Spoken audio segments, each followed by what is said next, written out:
उसकी आंखें फोन पर जमी थीं, जहां वह एक वीडियो को इंटेंस फोकस के साथ देख रहा था।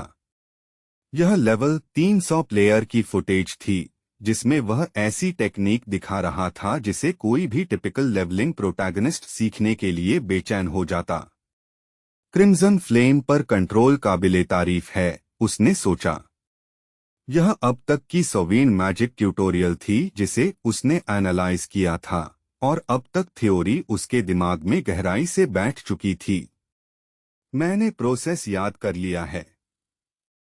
कम से कम थ्योरी में मुझे ठीक ठीक पता है कि यह कैसे काम करना चाहिए। उसने धीरे से आंखें बंद कीं और सीक्वेंस को अपने दिमाग में दोहराने लगा, हर स्टेप को ध्यान से विजुअलाइज करते हुए। कास्टिंग के 3 स्टेजेस थे, पहले मना डिटेक्शन, फिर मना इंटरफेरेंस और आखिर में मैनिफेस्टेशन। उसने इस फ्लो को पूरी कंसंट्रेशन के साथ मन ही मन दोहराया, जैसे वह इसे सिर्फ मेमोरी नहीं बल्कि अपने शरीर में एंग्रेव कर रहा हो। फिर बिना किसी वार्निंग के ग्रैंडफेल क्लॉडी आरपीएस रोमियो की हथेली में क्रिम्सन फायर का एक गोला अचानक जल उठा। लौ तेज और गर्म होकर ऐसे भड़की कि सामने बैठा पैसेंजर डर के मारे पीछे हट गया। उसकी आंखें फैल गईं और कंधे इंस्टिंक्टिव डर से झटके से पीछे चले गए।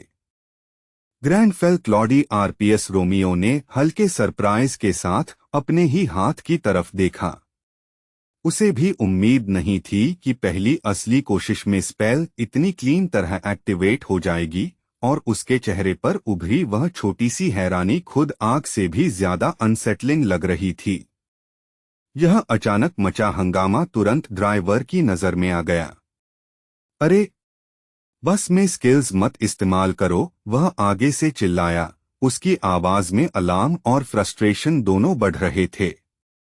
यह डेंजरस है, पूरी व्हीकल एक साथ तन गई जैसे। अंदर होयोल तो पहले ही पैनिक में चीख रहा था।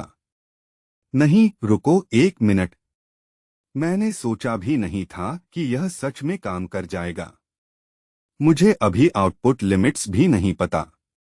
सॉरी। सच में, प्लीज माफ कर दो। लेकिन जहां उसके अंदर के थॉट्स पूरे केओस में घूम रहे थे, वहीं ग्रैंडफेल क्लॉडी आरपीएस रोमियो बिल्कुल कंपोस्ट रहा। उसने शांति से अपनी मुट्ठी बंद की और क्रिम्सन फ्लेम धुएं की पतली लकीर बनकर गायब हो गई। मुझे इस लॉ पर पूरा कंट्रोल है, उसने ऊंची शान वाले अंदाज में कहा, लेकिन मैं यहीं रुकूंगा, कहीं सिविलियंस डर न जाएं। होयोल अंदर ही अंदर कराह उठा अपनी ही शर्मनाक हरकत पर। कूल बनने की इतनी कोशिश मत करो। ग्रैंडफेल क्लॉडी आरपीएस रोमियो ने उसे पूरी तरह इग्नोर किया और उसकी जगह सिस्टम विंडो खोल ली। मैंने सिर्फ एक वीडियो देखकर यह स्किल सीख ली। सच कहूं तो मुझे अपनी ही टैलेंट थोड़ी अलार्मिंग लग रही है। वह नतीजे को शांत संतोष के साथ देखता रहा, जैसे खुद से थोड़ा सा प्रभावित हो, बस थोड़ा सा। चाहे वह इसे कितनी भी शांति से कहे, बात फिर भी बेहुदा ही थी।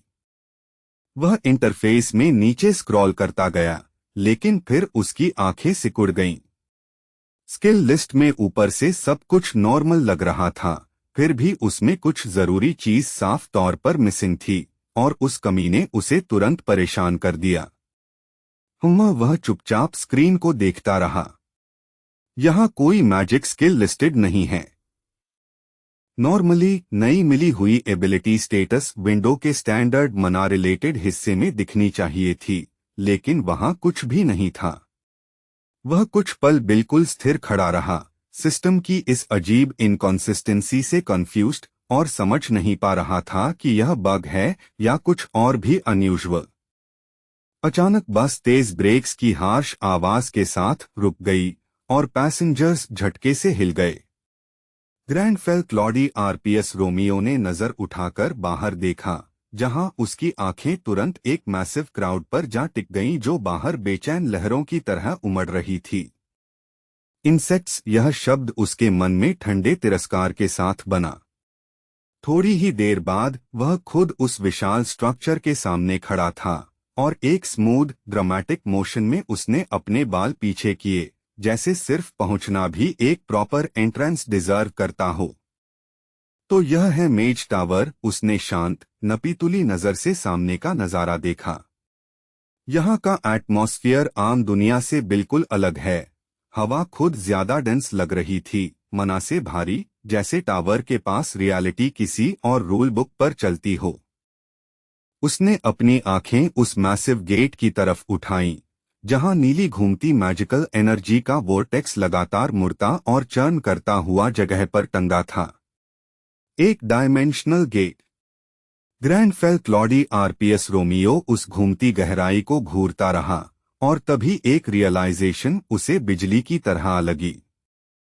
यह कैसी फीलिंग है, उसने सोचा। यह धुंधली है, लेकिन मैं इसे महसूस कर सकता हूं। ऐसा लग रहा है जैसे मैं इस स्पेशल मैजिक को खुद मैनिपुलेट कर सकता हूं। यह ख्याल बहुत नेचुरली आया, लगभग इंस्टिंक्ट की तरह, और इसी वजह से यह और भी स्ट्रेंज लग रहा था। यह तो फायर स्पेल से भी सिंपल लग रही है।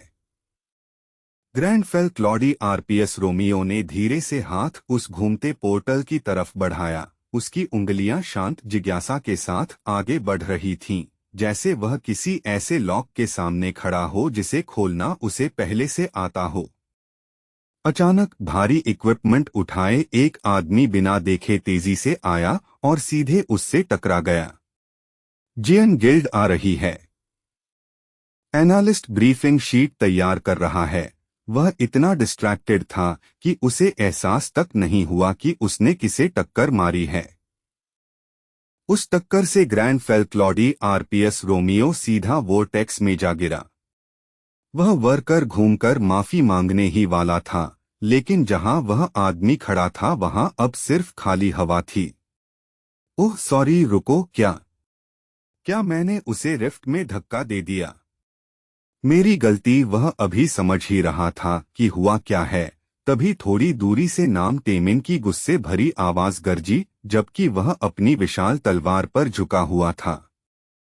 तुम्हें क्या लगता है कहाँ जा रहे हो? टेमिन गरजा। मेरा मूड पहले ही खराब है, तो मुझे मजबूर मत करो कि मैं तुम्हें जिंदा भून दूं। उसका चेहरा इरिटेशन से टेढ़ा हो गया था, और हर शब्द कोड़े की तरह बरस रहा था, जिससे बेचारा आदमी तुरंत पैनिक में आ गया। मैं माफी चाहता हूँ, वह हकलाकर बोला। उधर थोड़ा पीछे खड़े नाम क्योलमिन ने आंखें सिकोड़ लीं, जैसे उसके दिमाग में कुछ क्लिक हुआ हो।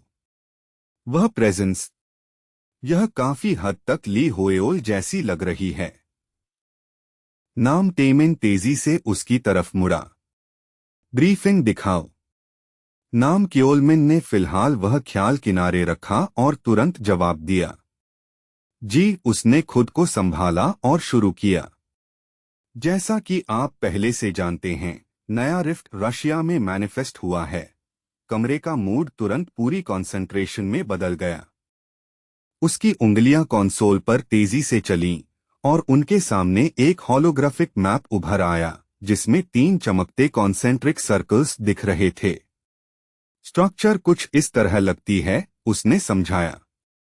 आउटर रिंग ए स्टेट के आउटस्कर्ट्स को दिखाती है, जहां hundreds of possible entry points हैं। इनर सर्कल काउंट्स टेरिटोरी को दिखाता है, जिसमें लगभग 30 नोन एक्सेस राउट्स हैं।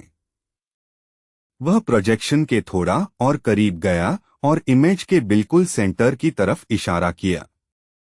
और कोर में खुद कैसल रिफ्ट है, काउंट अस्कुरा का डोमेन। उसका टोन कंट्रोल्ड रहा, लेकिन मतलब बेहद गंभीर था। यह अभी तक सिर्फ पहले देखे गए रिफ्ट पैटर्न्स पर बेस्ड वर्किंग हाइपोथेसिस है, कंफर्म्ड लेआउट नहीं। लेकिन अगर यह रिफ्ट कोलैप्स हुई या पूरी तरह शैटर हो गई, तो बहुत ज्यादा संभावना है कि काउंट अस्कुरा का कैसल सीधे हमारी दुनिया में मैनिफेस्ट हो जाएगा। ये शब्द कमरे पर वजन की तरह आ गिरे। उसके बाद गहरी भारी चुप्पी छा गई, डर से भरी हुई, और उस किस्म के खौफ से जिसे कोई जुबान पर नहीं लाना चाहता था। उधर बहुत दूर रशिया के जमे हुए वेस्टलैंड्स में बैंगनी रंग की दांतेदार दरारें आसमान को ऐसे चीर रही थीं जैसे रियलिटी पर घाव उकेर दिए गए हों। वे नीचे फैली वीरान जमीन के ऊपर अशुभ रोशनी के साथ धड़क रही थीं, जहां इतनी ब्रूटल कोल्ड के बावजूद रिपोर्टर्स और प्लेयर्स की भीड़ पहले ही जमा हो चुकी थी। एक जर्नलिस्ट, जिसने अपने ऊपर कई लेयर्स चढ़ा रखी थीं और बाइटिंग वाइन से बचने के लिए मोटा स्कार्फ लपेट रखा था, विजिबल एफर्ट के साथ अपनी लाइव ब्रॉडकास्ट शुरू की। देख रहे सभी लोगों को नमस्कार।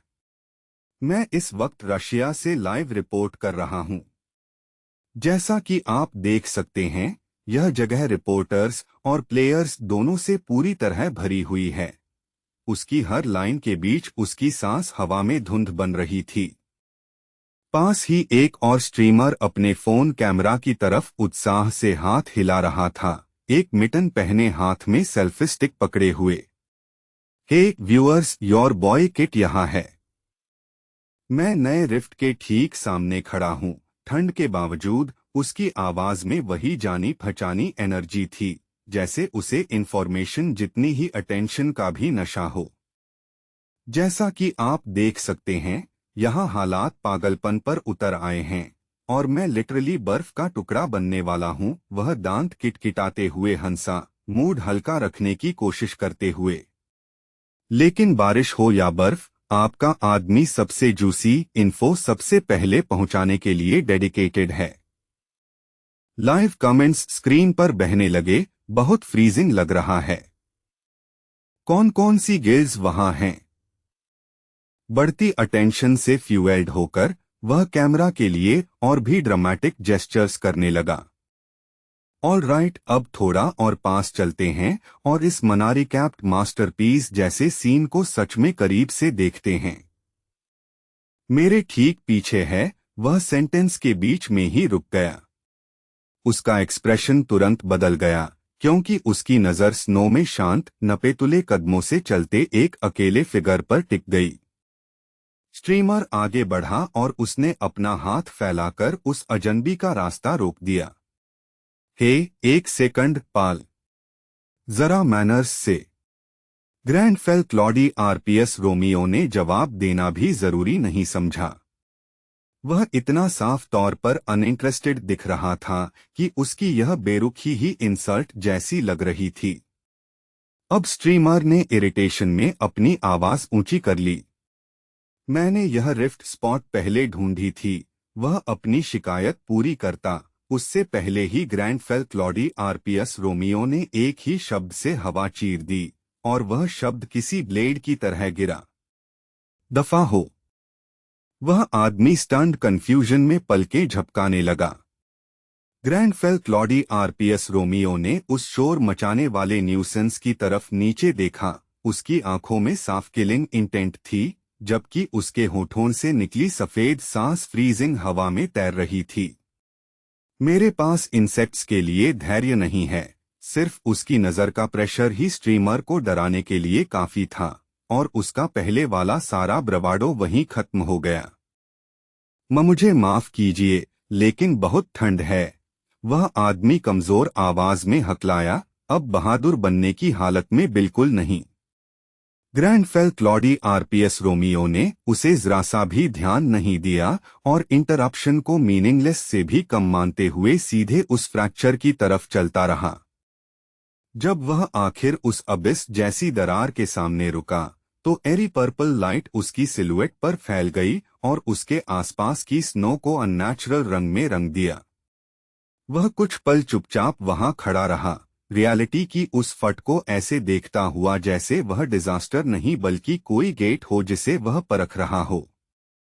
उसके सामने एक सिस्टम विंडो उभरी।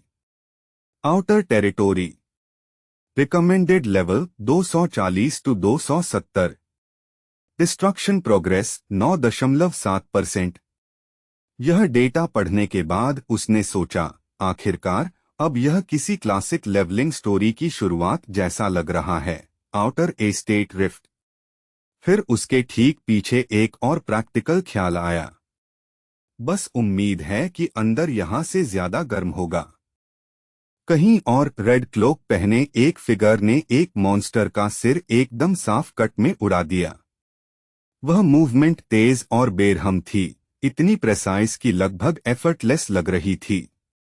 बिना सिर वाला शरीर भारी बदसूरत धमाके के साथ स्नो पर गिरा, सफेद जमीन को दागता हुआ और बर्फ का चूरा उछालता हुआ। उसका आफ्टरमैथ अचानक और ब्रूटल था, और उस क्लोक्ड फिगर की ताकत पर सवाल करने की कोई गुंजाइश नहीं बची। पीछे से एक आवाज आई, जिससे लियोनी बेल्यूसी ने सिर घुमाया। मेरे लिए रुको। दूर एक पिंक हेयर्ड लड़की, जिसने मोटी विंटर पैडिंग पहन रखी थी, स्नो में लड़खड़ाती हुई उनकी तरफ आ रही थी। साफ दिख रहा था कि वह पेस पकड़ने के लिए जूझ रही है। मुझे पता है तुम लेवल 300 हो वगैरह, लेकिन थोड़ा धीरे चलो, लड़की ने हांफते हुए शिकायत की, आधी पैनिक में और आधी इरिटेट होकर। उसकी घबराई हुई एनर्जी के बिल्कुल उलट पास चल रहा बिस्पेक्टिकल्ड आदमी हाथ बांधे हुए रिलैक्स्ड पेस में चल रहा था, जैसे उसे सिचुएशन से जरा भी फर्क न पड़ता हो। उसे रहने दो, उसने सपाट स्वर में कहा। तेज भागने का मतलब बस जल्दी मरना है।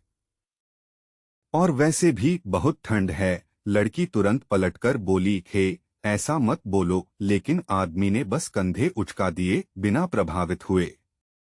वैसे भी उसे प्रॉपर मैनर्स सीखने चाहिए। उनकी यह लगातार तकरार लियोनी बेल्यूसी की नर्व्स पर चुभ रही थी, और काटती हुई ठंडी हवा के बीच पहले से हार्श माहौल और भी इरिटेटिंग लगने लगा। वह झटके से पलटी, उसके चेहरे पर खुली घृणा साफ थी और आंखों में गुस्सा चमक उठा। तुम्हें आखिर हुआ क्या है? कैसी घटिया बातें उगल रहे हो? उसने झुंझलाहट भरी आवाज में झाड़ दिया। सच में तुम मेरी नसों पर चढ़ रहे हो। ठीक उसी पल, जैसे हवा में तनाव और भारी हो गया हो, सिस्टम अचानक बज उठा। You have entered the outer estate rift. Recommended level 240 to 270।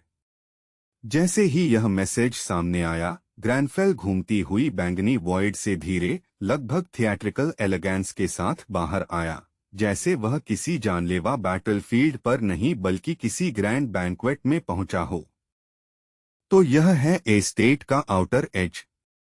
यहाँ की ठंड मेरी उम्मीद से भी ज्यादा बेरहम है, इतनी तेज कि सीधे चमड़ी और हड्डियों तक चीर दे। अंदर ली होयोल खामोश बदहाली में चीख रहा था। उसके दांत इतनी जोर से कटकटा रहे थे कि जैसे बेकाबू कैस्टानेट्स बज रहे हों, और उसका पूरा शरीर प्रैक्टिकली यही विनती कर रहा था कि बस सिकुड़कर यहीं ठंड से मर जाए। लेकिन बाहर से ग्रैनफेल ने बस एक ड्रामेटिक कंपोस्ट सांस छोड़ी, कमजोरी की जरासी झलक भी दिखाने से इनकार करते हुए। शिकार की शानदार शुरुआत, उसने बड़ी ठसक से कहा। यह जंगली ठंड तो बस मेरे राइटियस फ्यूरी की आग को और भड़का रही है। फिर, जैसे ही वह अपने ही शब्दों का मजा ले रहा था, एक अचानक आई आवाज ने उसका ध्यान खींच लिया। उसने हल्का सा सिर घुमाया और उन्हें तुरंत देख लिया। ब्लड वुल्व्स, जिनके भारी भरकम शरीर बर्फीले अंधेरे को चीरते हुए ऐसे उभर रहे थे जैसे खुद बर्फ से जन्मे शिकारी हों। वे लेवल 230 मॉन्स्टर्स थे। उनका आइसी फर हल्की लाल चमक छोड़ रहा था, और उनकी आंखों में कच्ची जंगली भूख थी जब वे उसकी तरफ बढ़ रहे थे। ग्रैनफेल ने उन्हें ठंडी, स्टेडी नजर से देखा और एक ही पल में उनका आकलन कर लिया। लेवल 230, और मैं कम से कम कागज पर सिर्फ लेवल 67 हूं। फिर भी उसके सामने उसकी स्टेटस बोर्ड अचानक फ्लिकर कर उठी। Skill activated, natural enemy. Granfell ने धीरे धीरे पूरा शरीर उन जानवरों की तरफ घुमाया, और उसके होठों पर एक कॉन्फिडेंट, लगभग मॉकिंग स्मर्क फैल गया। मैं काउंट के हाउंड्स को हरा सकता हूं, उसने शांति से कहा, जैसे कोई साफ साफ बात बता रहा हो। तुम बदनसीब कुत्तों ने गलत मास्टर चुना है। वुल्व्स ने नीचे खतरनाक गुर्राहट से जवाब दिया। उनके रेजर शार्प फैंग्स बाहर दिख रहे थे और मसल्स तन चुके थे, उस पर झपटने के लिए तैयार। ग्रैनफेल ने बड़ी आसानी से एक हाथ उठाया, और उसी पल उसकी ब्लेड हवा से जैसे बुलाकर उसके हाथ में आ गई, मानो वह हमेशा से वहीं की हो। आओ अज्ञानी जानवरों, मैं तुम्हें आफ्टर लाइफ का रास्ता दिखा दूं। वुल्व्स जंगली फ्रेंजी में उसकी तरफ टूट पड़े, लेकिन ग्रैंडफेल की आंखों में फियर्स अथॉरिटी चमक उठी और उसके चारों ओर दबदबे की क्रशिंग ऑरा किसी अदृश्य तूफान की तरह फट पड़ी। अच्छी तरह महसूस करो वह आतंक जब तुम्हें समझ आता है कि अब शिकारी तुम नहीं बल्कि शिकार हो। System vampire hunting initiated. सब जान लें, शिकार शुरू हो चुका है। अगले ही पल सीन सीधे ब्रूटल आफ्टरमैथ पर कट गया। बर्फीले मैदान में हर तरफ मॉन्स्टर कारकसेस बिखरे पड़े थे और सफेद जमीन पर हिंसा के निशान फैले हुए थे। पास ही सोल्जर्स इस कार्नेज के बीच खड़े होकर चुपचाप पीछे छूटी तबाही को देख रहे थे। बेन लूसी ने एक मॉन्स्टर कोर्प्स को इतनी जोर से लात मारी कि वह फ्रोजन ग्राउंड पर लुढ़क गया। इन म्यूटेंट डॉग्स की तादाद बेहिसाब होनी चाहिए, उसने थूकते हुए कहा। उसकी आवाज पहले से ही गुस्से से उबल रही थी। मर जाओ, बस मर ही जाओ तुम कमीने पेस्ट्स। आखिर तुम लोग इतने ज्यादा क्यों हो, वह चिल्लाई। अपना पेशेंस पूरी तरह खो चुकी थी। उसके इस फ्यूरियस आउटबर्स्ट से पास खड़े पार्टी मेंबर्स सहम गए और नर्वस नजरों से एक दूसरे को देखने लगे। हहे गिल्ड मास्टर, थोड़ा काम हो जाइए, उनमें से एक ने संभल कर कहा। हाँ, वह हमेशा ऐसी ही रहती है, किसी ने धीमे से बड़बड़ाया। बेन लूसी वहीं खड़ी हाँफ रही थी, बॉडीज के बढ़ते ढेर को घूरते हुए। उसके चेहरे पर प्योर अनफिल्टर्ड इरिटेशन साफ जल रही थी। उसके एक सबॉर्डिनेट ने अविश्वास में सिर हिलाया। हम इनमें से दर्जनों को काट चुके हैं और फिर भी ये बस आते ही जा रहे हैं, जैसे इनका कोई अंत ही नहीं। एक और ने थकी हुई आह भरी और ऑप्टिमिस्टिक लगने की कोशिश की। अब बस कुछ ही बचे हैं, दो, लेकिन बेन लूसी ने सिर्फ अपनी ट्विन ब्लेड्स पर पकड़ और कस ली। उसका इंस्टिंक्ट किसी भी तरह सेटल नहीं हो रहा था। कुछ गड़बड़ है, उसने धीमी आवाज में कहा। ये मॉन्स्टर्स, इनमें घबराहट नाम की चीज ही नहीं है। जैसे इन्हें पता ही नहीं कि डर होता क्या है। एक सबॉर्डिनेट स्मार्क करने लगा, जैसे वह ओवर थिंकिंग कर रही हो। तुम आखिर कह क्या रही हो? दूसरा आराम से नाक कुरेदते हुए खड़ा था, जैसे पूरी बातचीत से बोर हो चुका हो। बेन लूसी का चेहरा तुरंत और काला पड़ गया, उसकी बेचैनी और गहरी हो गई। नहीं, मैं सीरियस हूं, उसने मजबूती से कहा।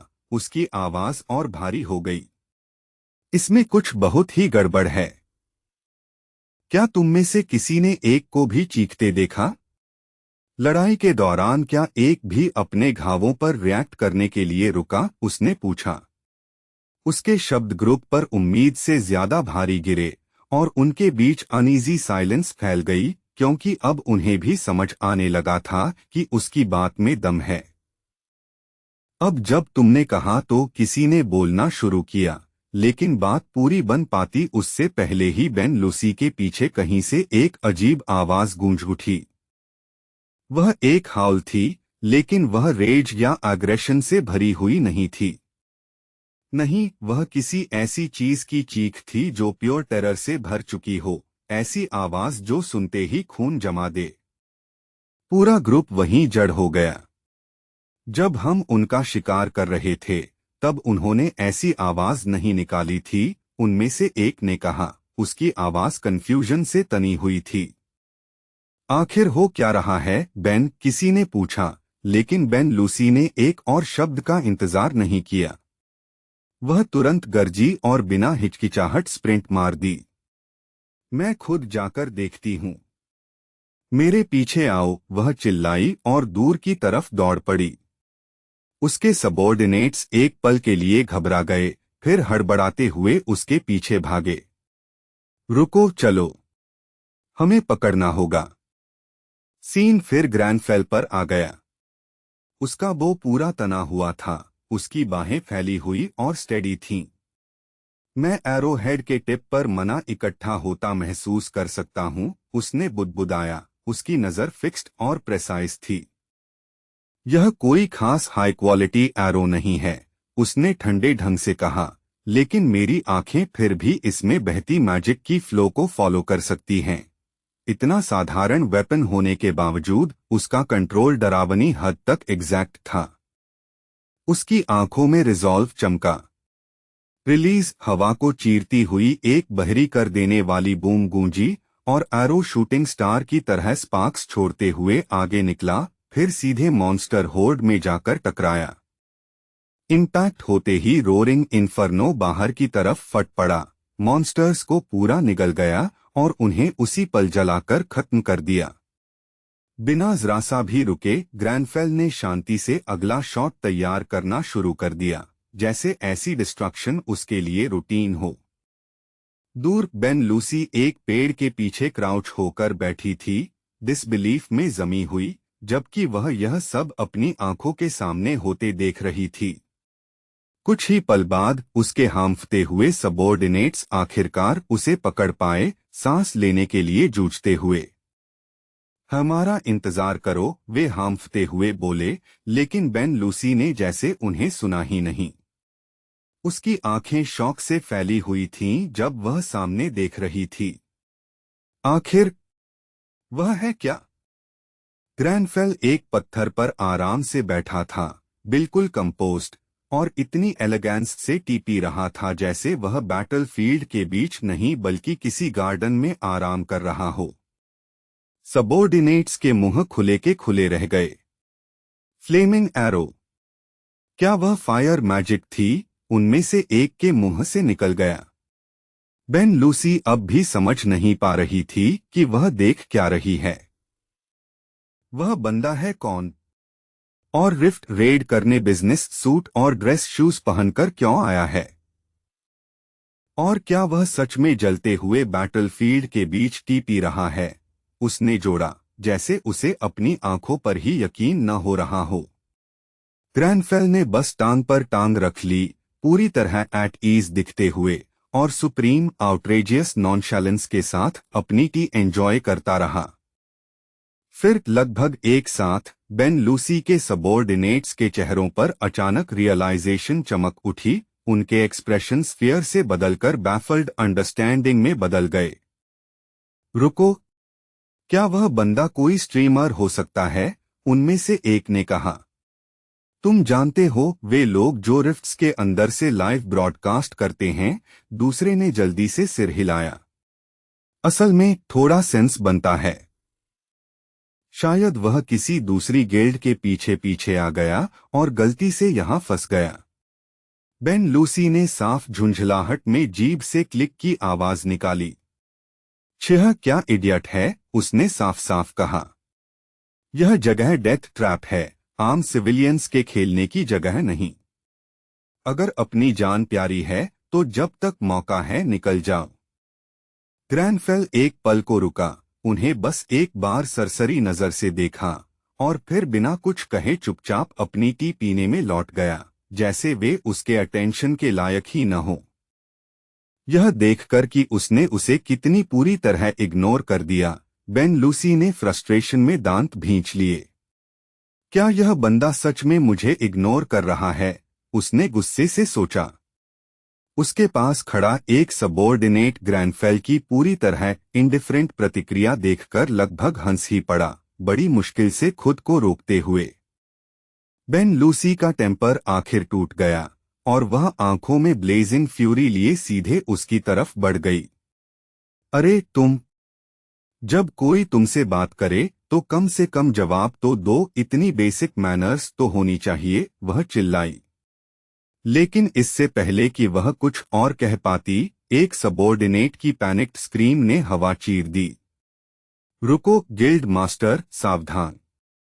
बेन लूसी वहीं जम गई और पलटकर देखा, ठीक समय पर, कि आर्मोर्ड ज़ॉम्बीज की एक होर्ड सीधे उनकी तरफ चार्ज कर रही थी, उनके भारी कदम जमीन को हिला रहे थे। उसकी टीम तुरंत डेस्परेशन में पलटकर लड़ी। धत्तेरे की, ये बहुत ज्यादा हैं, किसी ने चिल्लाया। ये आखिर निकल कहां से रहे हैं? मॉन्स्टर्स गरजते हुए और करीब आते गए, सिर्फ अपनी गिनती के दम पर उन्हें डुबो देने की धमकी देते हुए। बेन लूसी ने बिना हिचकिचाहट अपनी ब्लेड उठाई और सीधे आगे चार्ज कर गई, आती हुई होर्ड से सामने सामने भिड़ते हुए। सब लोग फॉर्मेशन में आ जाओ, उसने आदेश दिया। स्क्वाड ने तुरंत माना और अपनी पूरी ताकत से लड़ना शुरू कर दिया, लेकिन मॉन्स्टर्स की भारी संख्या की वजह से लड़ाई का हर कदम और ज्यादा भारी और डेस्परेट लगने लगा। धत्तेरे की सावधान, इनमें से बहुतों के पास हथियार हैं। बेन लूसी चिल्लाई, पूरी कॉम्बैट स्टांस में उतरते हुए, उस क्लैश के लिए अपनी सारी ताकत समेटते हुए जो अब उन पर टूटने वाला था। अपनी ताकत इन छोटे मोटों पर बर्बाद मत करो। ये बस बैकग्राउंड का शोर हैं, और अभी ये तुम्हारे ध्यान के लायक भी नहीं हैं। वह बिना एक पल की हिचकिचाहट के आगे झपटी, उसकी तलवार हवा को चीरते हुए तेज चांदी जैसे घुमाव बना रही थी, और वह जानलेवा नजाकत के साथ दुश्मनों की कतार को काटती चली गई, डरावनी सटीकता से उनके सिर धड़ से अलग करती हुई। उसके होठों पर एक संतुष्ट, लगभग विजयी मुस्कान उभरने ही लगी थी, लेकिन जीत का वह छोटा सा पल तुरंत टूट गया जब ऊपर से अचानक एक चेतावनी भरी चीख गूंज उठी। उसने सहज ही सिर उठाया, और जैसे ही उसकी नजर उस तरफ गई, उसकी आंखें घबराहट में फैल गईं। ये आखिर है क्या? उनके ऊपर की रिज दुश्मनों से ठसाठस भरी हुई थी, इतने ज्यादा कि जैसे पूरी ढलान उन्हीं से ढक गई हो, और सबने अपने हथियार नीचे कर सीधे उसकी टीम पर निशाना साध लिया था। उसके एक अधीनस्थ ने कांपती आवाज में कहा, और उसकी बातों में घबराहट साफ झलक रही थी। इनके तो सैकड़ों होंगे। हम पूरी तरह घिर चुके हैं। अब क्या करें? उनके पास खड़े गिल्ड मास्टर ग्रैंडफेल ने बस एक गहरी, थकी हुई सांस छोड़ी। तभी बेल्यूसी तेजी से उसकी तरफ मुड़ी, और उसके चेहरे पर साफ अविश्वास था। क्या? तुम अभी भी यहीं हो? क्या तुम पागल हो? तुम्हें सच में लगता है कि अभी बैठकर आराम से चाय पीने का टाइम है? क्या तुम अंधे हो या फिर देख ही नहीं रहे कि यहाँ क्या हो रहा है? भागो! लेकिन फिर भी ग्रैंडफेल बस अपने कप को ऐसे देखता रहा जैसे इस बात पर सच में सोच रहा हो। हाँ, ये मुमकिन लगता है। और ठीक उसी पल मॉन्स्टर्स गरजे और बेरहमी से हमला बरसा दिया। बेल्यूसी ने डर के मारे ऊपर देखा, जब हजारों हजार तीरों ने आसमान को निगल लिया, उसे काला कर दिया, और फिर वे शुद्ध मौत के तूफान की तरह बरसने लगे। धत्तेरे की! लेकिन ग्रैंडफेल जहां खड़ा था, वहां से अचानक चमकीली नीली रोशनी फूट पड़ी। वह पूरी शांति से, जैसे बस यूं ही, अपने थर्मस के अंदर घूमती मना को देखते हुए जादू बुनने लगा। इसमें दखल देना तो काफी आसान होना चाहिए, उसने सोचा। उसकी नजरें कप पर ही टिकी रहीं, जैसे इस युद्धभूमि में और कुछ मायने ही नहीं रखता। लेकिन अगर मैं जो इनकैंटेशंस इस्तेमाल कर रहा हूं वो टेक्निकली सिस्टम स्किल्स ही न हो तो? एक हाथ में कप पकड़े हुए, नीली रोशनी की धाराएं बाहर फैलने लगीं और जटिल ज्यामितीय घेरे बनने लगे, जिनमें हर एक बिना किसी टूटन के अगले से जुड़ रहा था। हवा में एक दबा देने वाली और डरावनी ताकत उमड़ने लगी, इतनी घनी कि खुद युद्धभूमि भी भारी महसूस होने लगी।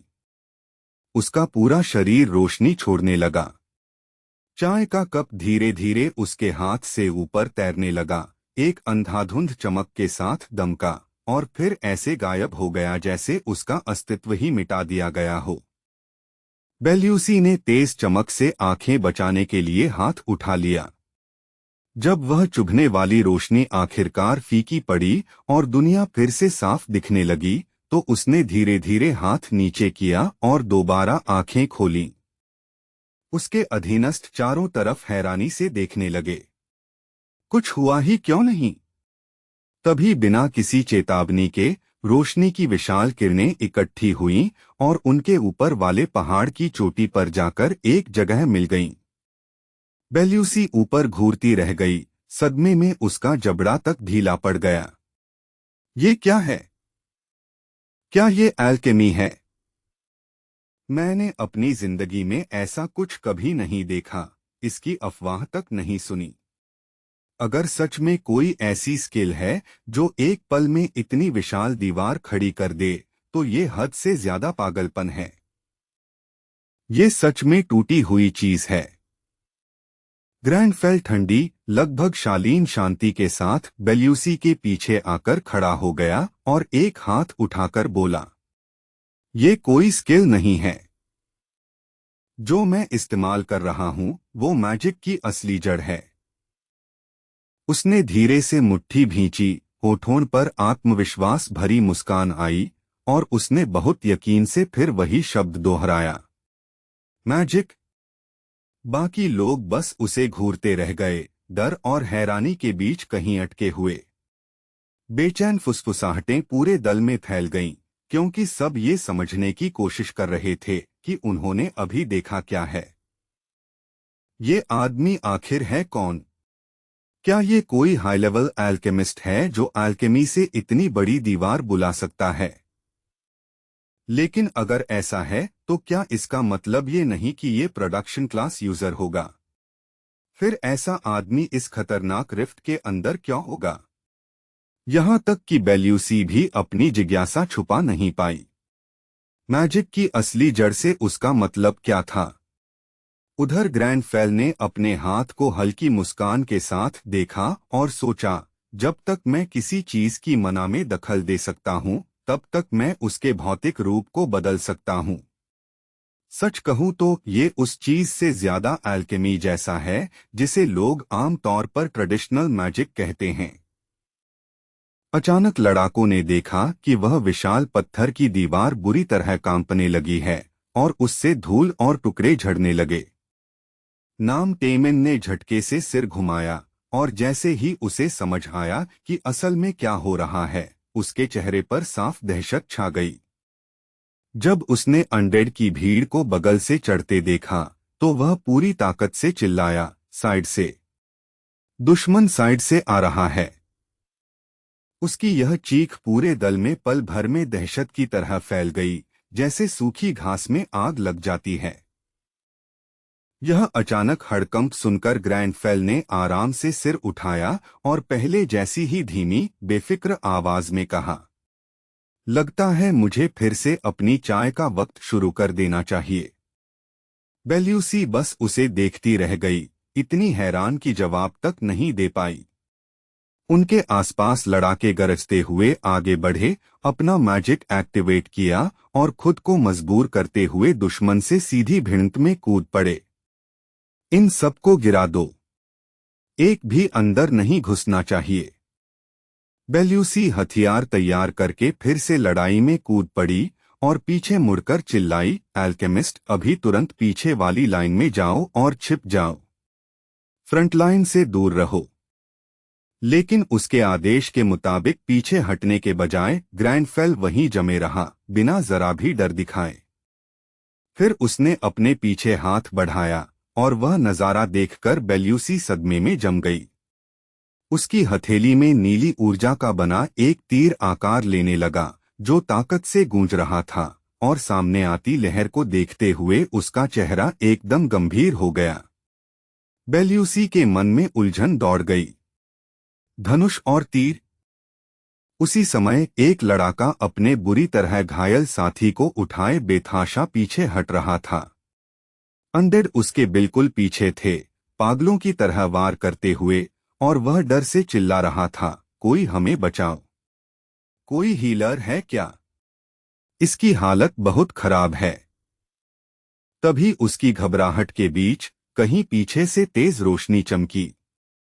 उस लड़ाके ने सुन्न हालत में सिर घुमाया तो देखा कि एक तलवार उसकी तरफ नीचे आ रही है। भूरे बालों वाले उस लड़ाके के चेहरे पर दहशत छा गई। नहीं, मैं इससे बच नहीं सकता। लेकिन उसी पल एक तेज तीर हवा को चीरता हुआ आया, सीधा अनडेड सैनिक के आर पार निकल गया और उसे हवा में ही उड़ा दिया। वह पूरी तरह हिल गया था। भूरे बालों वाले उस लड़ाके की आंखें इतनी फैल गईं कि जैसे बाहर निकल आएंगी। गर्म खून उसके चेहरे पर छिटक रहा था और वह समझने की कोशिश कर रहा था कि अभी हुआ क्या है। उसे यकीन ही नहीं हो रहा था।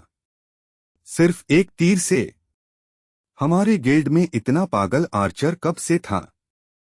पास ही बेल्यूसी भी कम हैरान नहीं थी जब उसने देखा कि ग्रैंडफेल बड़े आराम से अपना धनुष नीचे कर रहा है, जैसे वह शॉट चलाना उसके लिए कुछ था ही नहीं। उसने धीरे से सांस छोड़ी और फिर उसकी तरफ देखा, लेकिन उसकी उलझन और बढ़ गई। हाँ, क्या ये आर्चर क्लास है? तो फिर पहले वाली दीवार आखिर थी क्या? क्या वो सच में एल्केमी थी? फिर उसने देखा कि वह एक बार फिर धनुष की डोरी पीछे खींच रहा है, ताकत जमा कर रहा है, और जो चीज बन रही थी वह साफ साफ एक मैजिक मिसाइल जैसी लग रही थी। चमकता हुआ वह प्रहार नामुमकिन रफ्तार से आगे गया, इतनी तेज कि आंखें ठीक से उसका पीछा भी नहीं कर सकीं, और उसने दुश्मन को एक ही क्रूर वार में भेद डाला। उसकी आंखें फिर फैल गईं। वो तो मैजिक मिसाइल था। उसकी पीठ पर ठंडा पसीना बहने लगा, क्योंकि यह सब इतना बेतुका था कि दिमाग सुन्न पड़ रहा था। ये मैजिक भी इस्तेमाल कर सकता है। एक आर्चर जो अल्केमी भी कर सकता है और स्पेल्स भी कास्ट कर सकता है। बेल्यूसी ने ग्रैंडफेल को फिर से शांति से एक और तीर चढ़ाते देखा, और उसके दिमाग में अब सिर्फ एक सीधा, थका हुआ सवाल बचा था। आखिर ये आदमी है कौन? कुछ समय बाद स्क्वाड ने आखिरकार अनडेड सेना को पूरी तरह खत्म कर दिया। जो दम घोंट देने वाला तनाव सबके ऊपर छाया हुआ था, वह धीरे धीरे टूटने लगा, और उसकी जगह उन बचे हुए लोगों की राहत भरी बातें लेने लगीं जिन्हें यकीन ही नहीं हो रहा था कि वे अभी भी जिंदा हैं। उसके एक अधीनस्थ ने बेल्यूसी के पास आकर तुरंत रिपोर्ट दी, गिल्ड मास्टर, मैंने अभी अभी परिमीटर चेक किया है। अब कोई हॉस्टाइल बाकी नहीं है। बेल्यूसी ने पूरी युद्धभूमि पर नजर दौड़ाई और अपने मुंह के कोने पर लगी गंदगी को बाजू से पोंछ दिया। सबने अच्छा काम किया।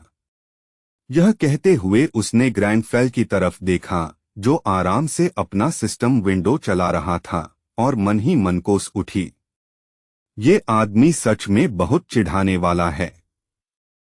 अकेले रिफ्ट में ऐसे घुस आया जैसे कोई खानदानी रईस हो, मेरे किसी सवाल का जवाब नहीं दिया, और इसे जरा भी थकान नहीं लग रही।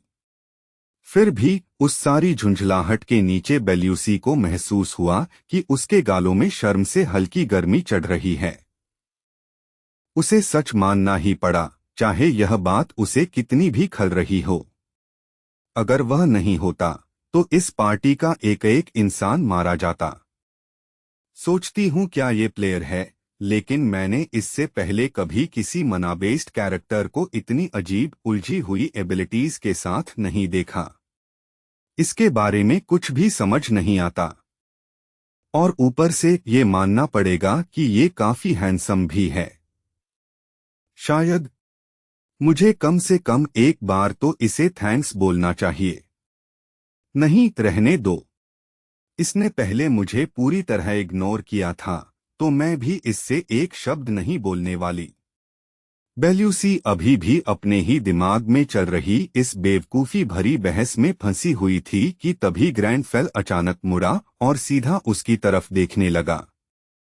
बेल्यूसी का चेहरा पल भर में गहरा लाल हो गया, और उसने जल्दी से नजरें फेर लीं, जैसे उसे कोई शर्मनाक काम करते पकड़ लिया गया हो। क्या है? ये मुझे ऐसे क्यों देख रहा है? धत्त! कहीं मैं इसे ज्यादा देर तक घूर तो नहीं रही थी? ऐसा नहीं है कि मैं तुम्हें पसंद करती हूं इसलिए देख रही थी या कुछ ऐसा। उसने घबराहट में अपना नाखून काटा, माथे पर पसीना आने लगा और उसके ख्याल बेकाबू होने लगे। ये मुझे घूरे ही क्यों जा रहा है? रुको, क्या ये मेरे साथ चाय पीना चाहता है? अगर वह सच में इतना ठान चुका था कि उसके साथ बैठकर चाय पिएगा, तो शायद, बस शायद, वह भी उसके साथ एक शांत कप चाय शेयर कर सकती थी। एक पल के लिए लूसी इसी मीठी सी कल्पना में खो गई, लेकिन तभी ग्रैनफेल की ठंडी, भावहीन आवाज ने उसे बीच से काट दिया और पूरा माहौल तोड़ दिया। तुम वहां, लूसी? पूरी तरह चौंक गई लूसी, ऐसे उछली जैसे उसे किसी सपने से बाहर खींच लिया गया हो। घबराई हुई और शर्म से लाल पड़ती हुई उसने जल्दी से जवाब दिया, ओह हाँ। ग्रैनफेल ने उसी ठंडे चेहरे के साथ अपना थर्मोस उठाया, जैसे कोई पक्का सबूत दिखा रहा हो। तुम मुझे उन पप्पी आइज से घूरती रहो, फिर भी मेरे पास शेयर करने के लिए चाय बची नहीं है। जैसे ही ये शब्द उसके कानों में पड़े, पूरे सीन का रंग ही पलट गया। लूसी का मूड एक झटके में बदल गया। एक पल में उसकी शर्मीली, अटपटी खुशी गायब हो गई और उसकी जगह खालिस जलन और गुस्से ने ले ली, जो उसके चेहरे पर साफ दिख रहा था। फिर सीन बहुत दूर शिफ्ट हुआ, रिफ्ट के बाहर की जमी हुई दुनिया में।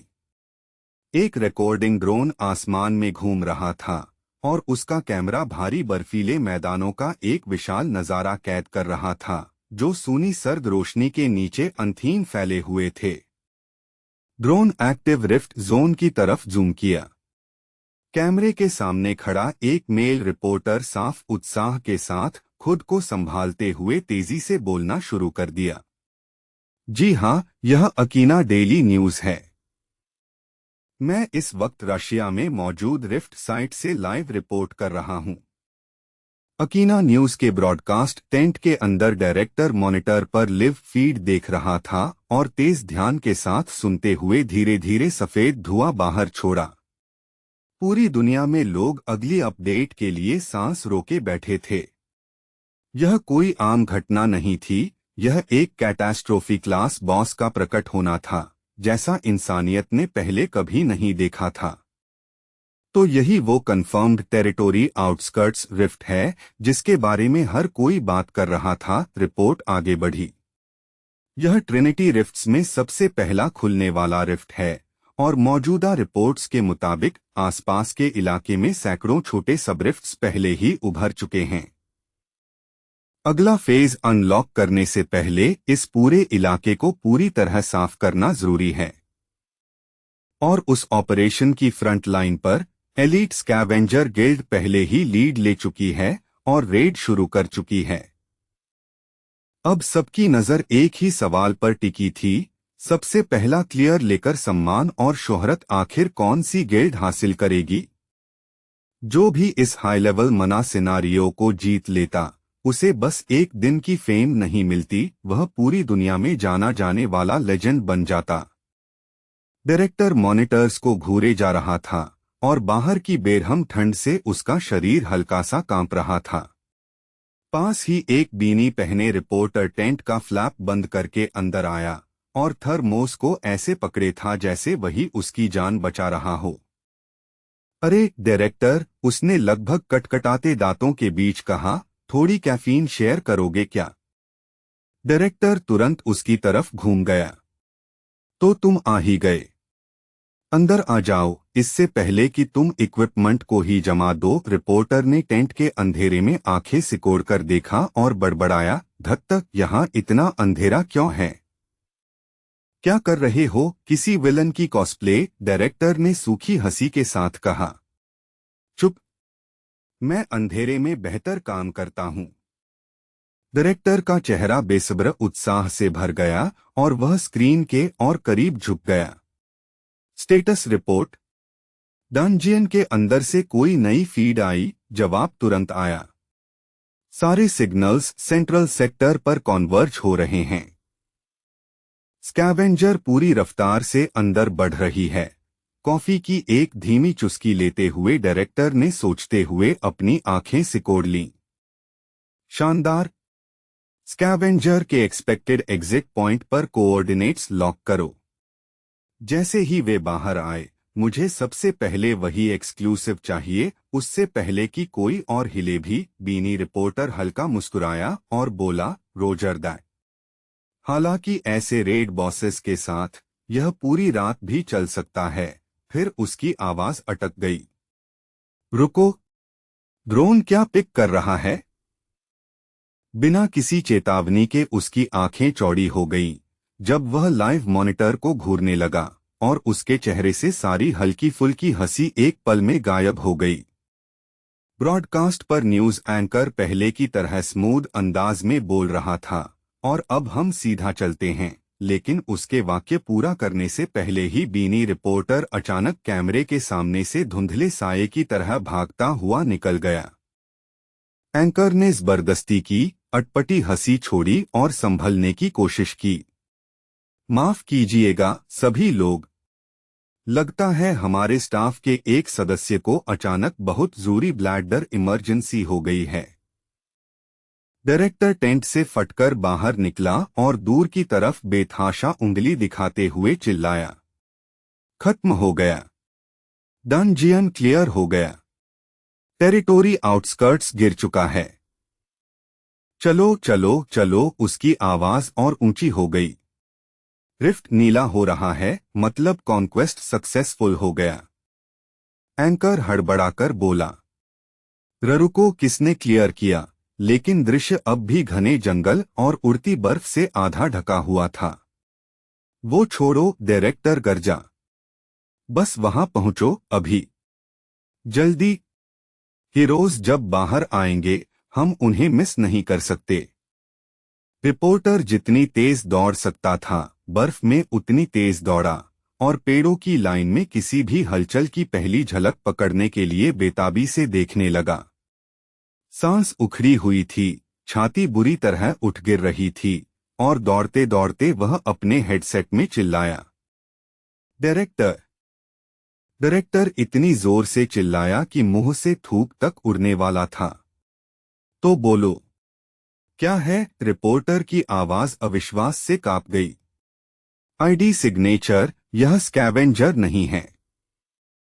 यह बरसरकर गिल्ड है।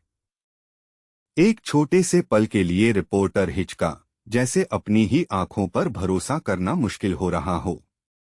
और वो आदमी कोई गलती नहीं, वो ग्रैंडफेल क्लॉडिया आर्पेगियो रोमियो है। क्या? अभी अभी नामुमकिन बात कंफर्म हुई है, गिल्ड मास्टर लूसी भी वहां है। रैंक 32 अंडरडॉग सच में मौके पर मौजूद है।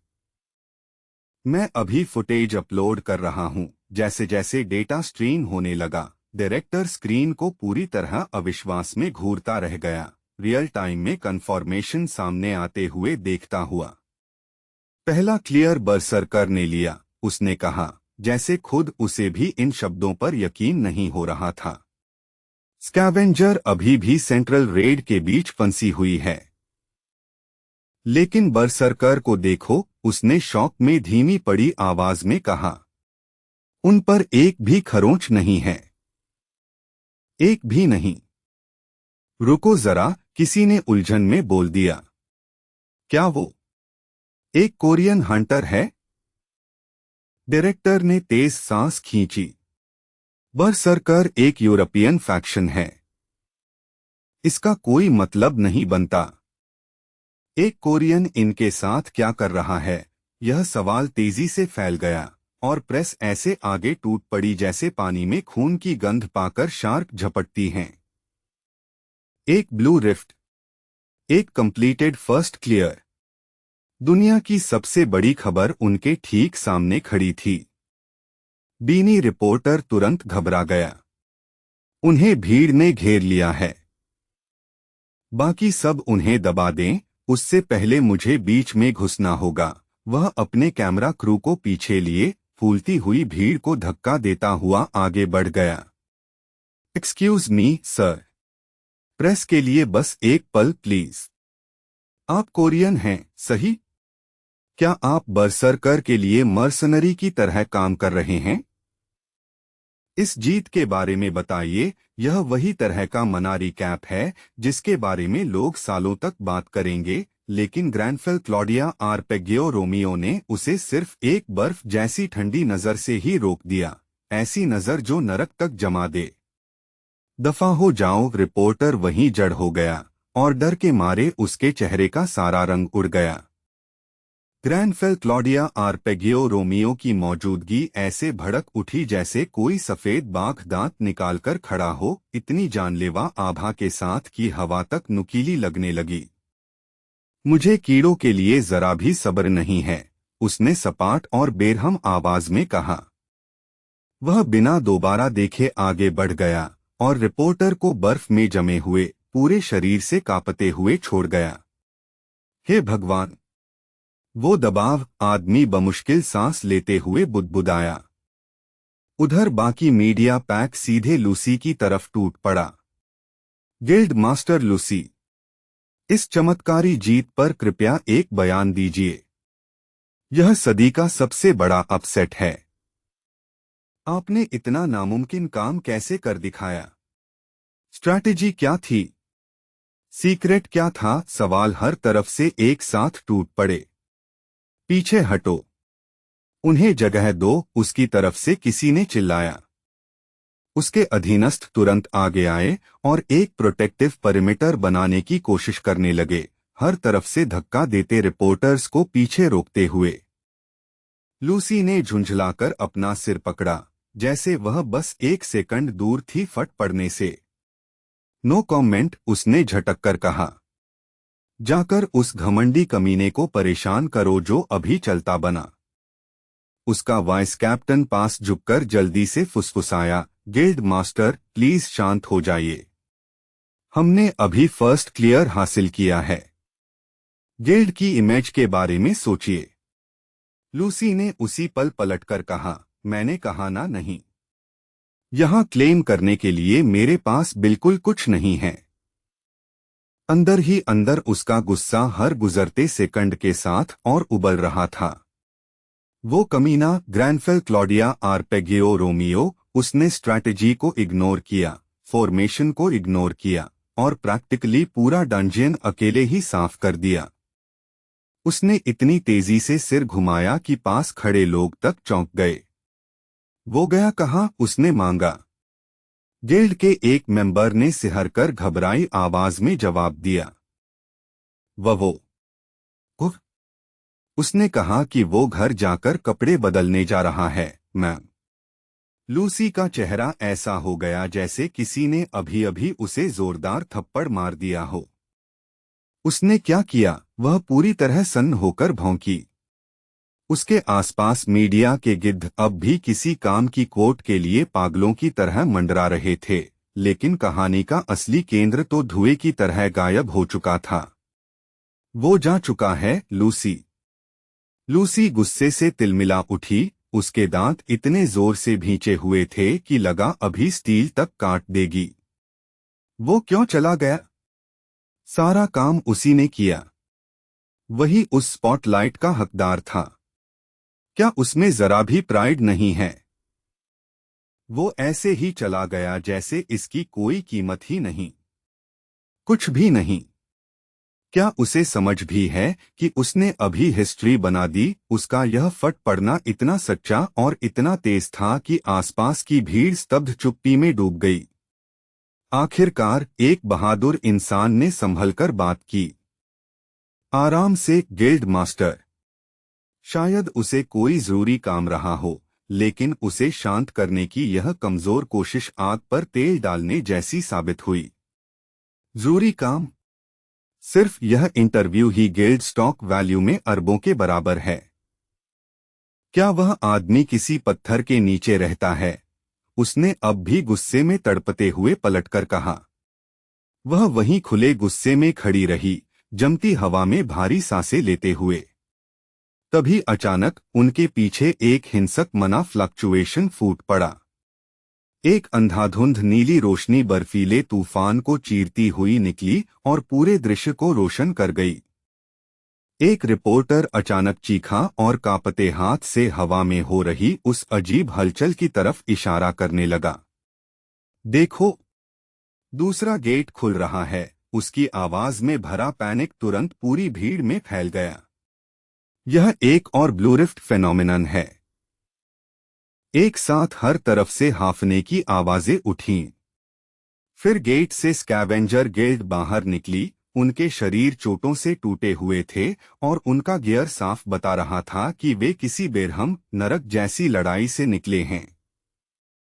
फिर भी गिल्ड मास्टर नाम टेमिन सीधा खड़ा बाहर आया। शरीर पर चोटें थीं लेकिन उसका घमंड जरा भी नहीं टूटा था और उसकी तेज नजरें पूरे इलाके पर घूम गईं। उसे देखते ही रिपोर्टर्स एकदम हरकत में आ गए। नाम टेमिन इधर। गिल्ड मास्टर प्रेस के लिए बस एक शब्द। स्कैवेंजर गिल्ड मास्टर इस तरफ। उनकी आवाजें आपस में टकराकर एक अराजक तूफान बन गईं। नाम टेमिन ने अपने आसपास उमड़ी उस शोर मचाती भीड़ को देखा तो उसकी आंखें झुंझलाहट से ठंडी पड़ गईं। साफ था कि उसे इस भीड़भाड़ के लिए जरा भी सब्र नहीं था। तभी उस गड़बड़ के बीच उसकी नजर बरसरकर के इंसिग्निया पर जा टिकी। पास से तुरंत एक आवाज आई, एनबीएस न्यूज यहां। दूसरा क्लियर लेने पर बधाई। किसी ने माहौल को हल्का दिखाने की कोशिश करते हुए कहा। एक तरफ खड़ी लूसी यह सब अपनी आंखों के सामने होते देख सूखी हंसी हंस दी। जो बचा खुचा है वही इन्हें लेने दो, उसने खुले तिरस्कार के साथ कहा। फिर वह बिना जरा भी हिचकिचाहट के उस अफरा-तफरी से मुंह मोड़कर चल दी और जाते जाते ऐसा आखिरी शब्द छोड़ गई जैसे उसे ठीक ठीक पता हो कि यह कितना नुकसान करेगा। तुमने सुना ना, किसी ने घबराई जल्दी में कहा। बोलो, माइक ऑन था। बोलो, यह सब रिकॉर्ड हुआ है। उस रात बाद में जब भारी बर्फबारी अब भी जमीन को सफेद चादर से ढकती जा रही थी, स्कैवेंजर गिल्ड ने जमे हुए मैदान में कैंप लगा लिया और उनके थके हुए हाव भाव साफ बता रहे थे कि वे कितनी कठिन लड़ाई लड़कर आए हैं। कमांड टेंट के अंदर नाम टेमिन इंस्टेंट नूडल्स का कप लेकर बैठा था, जोर से सुड़कते हुए अपने लैपटॉप पर वही फुटेज दोबारा चला रहा था। स्क्रीन की रोशनी उसकी आंखों में चमक रही थी और नूडल्स की भाप ठंडी हवा में ऊपर उठ रही थी। रिप्ले पर हेडलाइन स्क्रीन पर चीख रही थी, global shock, berserker takes the crown. फिर स्पीकर्स से लूसी की आवाज तेजी से गूंजी, जैसे सन्नाटे को कोई धारदार चीज चीर गई हो। स्कैवेंजर कोरिया का इकलौता प्रेडेटर नहीं है। नाम टेमिन वहीं जम गया। उसकी चॉपस्टिक्स में फंसे नूडल्स टूटकर वापस कप में गिर पड़े। उसकी आंखों में गुस्सा हिंसक तरीके से चमक उठा। क्या उसने अभी खुली जंग का ऐलान कर दिया? लूसी की बात उसके घमंड के आर पार घुस गई और उसे पागलपन की हद तक भड़का गई। मैंने तुमसे कहा था, है ना? वह कड़वाहट से बुदबुदाया। उसने मुझे ऐसी नजर से देखा जैसे मैं कोई घटिया सा कीड़ा हूं। उसने रिफ्ट पहले क्लियर किया था और प्रेस के लिए छोड़ने को उसने बस वही घमंडी लाइन चुनी। नाम क्योलमिन ने उसे शांत करने की कोशिश की, बार बार कहा कि बरसरकर उनसे बस एक पल पहले फिनिश हुई थी, लेकिन उस बात का कोई मतलब नहीं था। उसकी कोई भी बात नाम टेमिन तक पहुंची ही नहीं। उसके दिमाग में बस लूसी की वही बेइज्जती बार बार गूंज रही थी। स्कैवेंजर कोरिया की इकलौती टॉप टियर गिल्ड नहीं है।